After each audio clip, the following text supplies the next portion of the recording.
एक फिल्म की तरह से चल रही है रील सांसों की।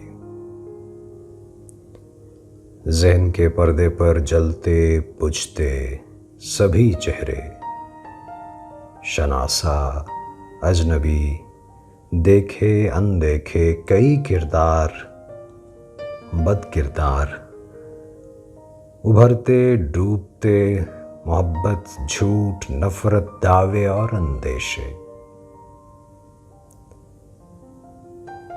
इन्हीं के दरमियां एक तुम हो और मैं भी। फर्जी है ये सब कुछ। नामो मकाम का मिलना महज इत्तेफाक ही समझो कि इनका हकीकत से कोई भी ताल्लुक नहीं है। रील रुक गई तो ज़हन के पर्दे पर अंधेरा बचा रह जाएगा,